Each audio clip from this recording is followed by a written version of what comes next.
آقا علیہ الصلوۃ والسلام نے ارشاد فرمایا کہ کوئی مسلمان جو روزانہ اللہ سبحانہ و تقدس سے جنت کا 3 مرتبہ سوال کرتا ہے تو اس کے لیے جنت دعا کرتی کہ اللہ سبحانہ و تقدس اسے جنت میں داخل فرما دے، اور جو 3 مرتبہ جہنم سے پناہ طلب کرتا ہے تو جہنم دعا کرتی کہ اللہ سبحانہ و تقدس اس کو جہنم سے محفوظ فرما۔ آقا علیہ الصلوۃ والسلام نے ارشاد فرمایا کہ فردوس جنت کے درمیان میں بلند جنت ہے اور سب سے بہتر جنت ہے، اور آقا علیہ الصلوۃ والسلام نے ارشاد فرمایا کہ جب اللہ سبحانہ و تقدس نے جنت پیدا کی تو جبرائیل علیہ السلام سے فرمایا کہ جاؤ اسے جا کر دیکھو، لہٰذا وہ گئے اور جنت کو اور جو نعمتیں اس میں جنتیوں کے لیے اللہ سبحانہ و تقدس نے تیار کی ہیں انہیں دیکھا، اور پھر واپس آ کر عرض کیا کہ یا رب تیری عزت کی قسم جو بھی اس کے بارے میں سنے گا وہ ضرور اس میں داخل ہوگا، کہ جو بھی جنت کے بارے میں سنے گا وہ ضرور اس میں داخل ہوگا۔ اللہ سبحانہ و تقدس نے جنت کو مشقتوں سے گھیر دیا اور پھر فرمایا کہ جبرائیل جاؤ اسے دوبارہ دیکھ کر آؤ، لہٰذا وہ گئے اور اسے دیکھا اور پھر آ کر عرض کیا کہ یا رب تیری عزت کی قسم مجھے خطرہ ہے کہ جنت میں کوئی بھی داخل نہ ہو سکے گا، کہ پہلے جب جنت کو دیکھا تو عرض کیا کہ اللہ اتنی خوبصورت جنت ہے، اتنی نعمتیں تیری یہاں پر، اتنا کچھ تو نے پیدا کیا یہاں پر انسان کے لیے، تو جو بھی اس کے بارے میں سنے گا وہ لازمی اس کے لیے کوشش کرے گا کہ جنت میں داخل ہو جاؤں۔ تو پھر اللہ سبحانہ وتعالی نے اس کو مشقتوں سے اسے گھیر دیا، یعنی مطلب کہ یہ انسان جو جنت میں جائے گا وہ جب تک دنیا میں مشقتیں برداشت نہیں کرے گا، تکلیفیں پریشانیاں مصائب سے نہیں گزرے گا، ہر حال میں اللہ کی رضا پہ راضی نہیں رہے گا، تو اس وقت تک وہ جنت میں داخل نہیں ہوگا۔ یعنی یہ نہیں کہ آپ یہاں پر من چاہے زندگی گزاریں، جیسے دل کرتا ہے ویسے زندگی گزارے اور اللہ تعالیٰ آپ کو جنت بھی دے دے، نہیں، ایسے نہیں ہوگا۔ یعنی کہ وہ آپ کو لازمی مشقتوں میں سے، پریشانیوں سے، دکھوں سے، مصیبتوں سے، آزمائشوں سے اللہ تعالیٰ گزارے گا، پھر بندے کو چیک کرے گا کہ یہ خوشی میں کیا کرتا تھا اور جب میں اس کو تکلیف دیتا تھا پھر یہ کیا کرتا تھا، یعنی دونوں حالتوں میں اللہ تعالیٰ اس کو آزمائے گا، تو پھر اللہ تعالیٰ اس کو جنت عطا کرے گا۔ تو اس سے یہ پتہ چلتا ہے کہ دنیا یہ آزمائش کا ہے۔ آقا علیہ الصلوۃ والسلام نے فرمایا دنیا 1000 نہیں لاکھ تکلیفوں پریشانیوں کا، مصیبتوں کا گھر ہے، اور جس سے تم دل لگاتے ہو، اس کو بڑا تم سبد و شینی یعنی بڑا خوبصورت سمجھتے ہو، تو فرمایا کہ اس کی حقیقت وہ بھیانک ہے۔ پھر اسی حدیث پاک میں آگے کا مضمون ہے کہ جب اللہ سبحانہ تقدس نے آگ پیدا فرمائی یعنی جہنم کو پیدا فرمایا تو فرمایا کہ جبرائیل جاؤ جہنم کو جا کے دیکھو، تو جبرائیل علیہ السلام جہنم کو جب دیکھا تو آ کر عرض کیا کہ یا اللہ تیری عزت کی قسم کہ اس میں تو کوئی بھی نہیں جائے گا، اتنی خوفناک آگ، اتنی جہنم خوفناک ہے، جو بھی اس کے بارے میں سنے گا وہ نہیں جائے گا اس میں، اسے بچے گا۔ پھر رب تعالیٰ نے اسے لذتوں سے گھیر دیا، پھر رب تعالیٰ نے جہنم کو لذتوں سے گھیر دیا۔ پھر فرمایا کہ جبرائیل اب جا کر دیکھو۔ جب دوبارہ وہ گئے اور جہنم کو دیکھا تو عرض کیا کہ یا رب تیری عزت کی قسم مجھے خطرہ ہے کہ اس میں کوئی داخل ہوئے بغیر نہ بچے گا۔ تو اس سے پتہ چلتا ہے کہ جو دنیا کی لذتوں میں کھو جائے گا، من چاہے زندگی گزارے گا، گناہ کرے گا، گناہوں کی لذتوں میں کھو جائے گا اور شیطان کے پیچھے چلے گا، اپنی نفس کی خواہشات پوری کرنے کی کوشش کرے گا، اپنے نفس کو اپنا خدا بنائے گا، نفس کی پیروی کرے گا اور دنیا کی لذتوں میں کھو جائے گا، اس کا ٹھکانہ جو ہے وہ جہنم ہے۔ آقا علیہ الصلوۃ والسلام نے ارشاد فرمایا کہ جب جنتی جنت میں چلے جائیں گے، دوزخی دوزخ میں چلے جائیں گے، تو موت لائی جائے گی اور پھر موت کو ذبح کیا جائے گا، یعنی موت کو بھی موت آ جائے گی، اور پھر اس وقت پکارنے والا پکارے گا کہ اے جنتیوں اب موت نہیں، اور اے دوزخیوں اب موت نہیں۔ جنتی لوگ جب یہ بات سنیں گے ان کی خوشی پر خوشی بڑھ جائے گی اور دوزخی لوگوں پر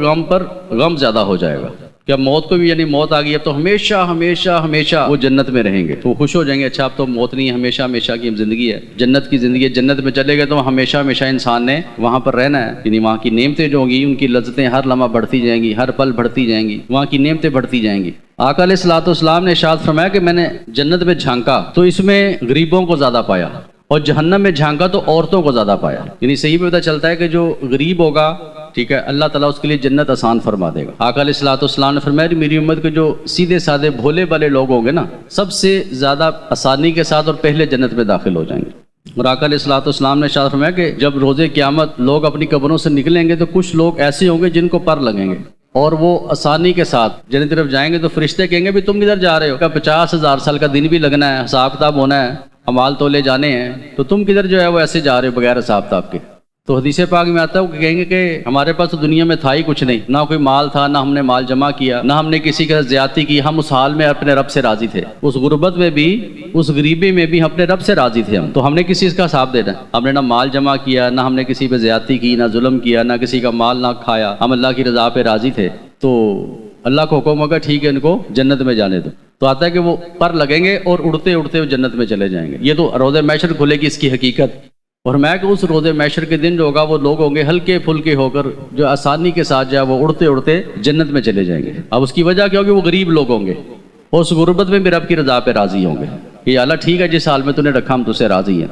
اب غریب بندہ بھی سوچتا ہے کہ اچھا یا اللہ میرا کیا قصور ہے، تو نے مجھے غریب پیدا کر دیا، اس کو تو نے پیسہ دے دیا، دولت دے دی، عزت دے دی، مجھے تو نے غریب پیدا کر دیا۔ تو اللہ تعالیٰ فرماتے ہیں کہ میں کسی پہ ظلم نہیں کرتا، اگر یہاں کسی کو غربت دی ہے تو میں اس کا اجر دوں گا، تمہیں آخرت میں اتنا اجر دوں گا کہ تو خوش اور راضی ہو جائے گا۔ اس لیے حدیث پاک کا مفہوم ہے جب آخرت میں انسان کو پتہ چلے گا نا میری چھوٹی تکلیف پر، پریشانی پہ اللہ تعالیٰ اتنا زیادہ نواز رہا ہے، تو حدیث پاک میں آتا ہے کہ اس وقت انسان یہ حسرت کرے گا کہ اللہ کاش تو نے میری ایک دعا بھی قبول نہ کی ہوتی۔ جب اس کو پتہ چلے گا اتنی چھوٹی چھوٹی پر تکلیف پر اللہ تعالیٰ اتنا اجر عطا فرما رہا ہے۔ آقا علیہ الصلوۃ والسلام نے ارشاد فرمایا کہ میں نے دیکھا کہ جنت اور دوزخ کا آپس میں جھگڑا ہوا، تو جنت نے کہا کہ مجھ میں کمزور اور محتاج لوگ داخل ہوں گے، اور جہنم نے کہا کہ مجھ میں سرکش اور متکبر لوگ داخل ہوں گے۔ تب اللہ سبحانہ وتعالی نے دوزخ سے فرمایا کہ تو میرا عذاب ہے، میں تیرے ذریعے سے جس کو چاہوں گا بدلہ لوں گا، اور جنت سے فرمایا کہ تو میری رحمت ہے اور تیرے سبب جس پر چاہوں گا رحم کروں گا۔ یعنی اسے کیا پتہ چلتا ہے کہ جو جنت میں جانے والے لوگ ہوں گے وہ کمزور ہوں گے، ظاہری لحاظ سے جو کمزور تھے اور محتاج لوگ تھے، غریب لوگ تھے،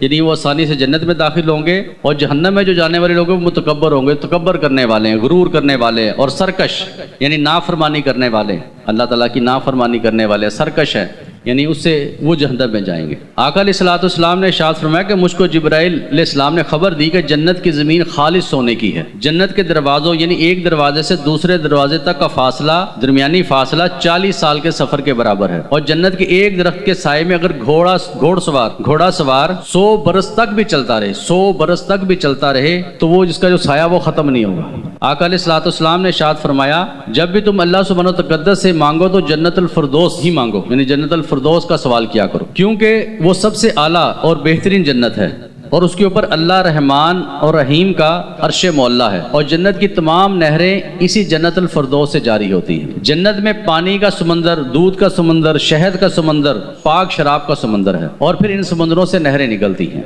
آقا علیہ الصلوۃ والسلام نے ارشاد فرمایا کہ میں نے معراج کی رات ایک درخت دیکھا جو ساری مخلوق اور اولاد آدم کو ڈھانپے ہوئے ہے، اس کے نیچے سے 4 نہریں بہتی ہیں، ایک نہر دودھ کی جس کا ذائقہ تبدیل نہیں ہوتا، دوسری نہر شراب کی جو پینے والوں کو لذت دیتی ہے، اور تیسری نہر پانی کی جو بدبودار نہیں ہوتا، اور چوتھی نہر صاف اور شفاف شہد کی ہے۔ عرض کیا کہ یا رسول اللہ صلی اللہ علیہ وآلہ وسلم جنت میں دنیا کی عورت افضل ہوگی یا حور؟ آپ صلی اللہ علیہ وآلہ وسلم نے ارشاد فرمایا کہ دنیا کی عورت کو حوروں پر وہی فضیلت حاصل ہوگی جو باہر والے کپڑے کو اندر والے کپڑے پر حاصل ہوتی ہے۔ جو نیک بیوی ہوگی، جو اپنے خامن سے محبت کرنے والی ہوگی، آپس میں محبت ہوگی، تو وہ جب جنت میں اکٹھے جائیں گے تو آتا ہے کہ جو وہ اس کی بیوی ہوگی یعنی حوروں سے بھی زیادہ اس کو حسن دیا جائے گا، حوروں کی بھی سردار ہوگی۔ آقا علیہ الصلوۃ والسلام نے ارشاد فرمایا کہ جنتی عورتیں بے یک وقت 70 پوشاکیں زیب تن کیے ہوں گی، لیکن اس کے باوجود ان کی خوبصورتی کے سبب گوشت سے ہڈیوں کا گدا نظر آئے گا، اور جنت میں سب سے کم درجہ حامل جنتی کو 80,000 خدام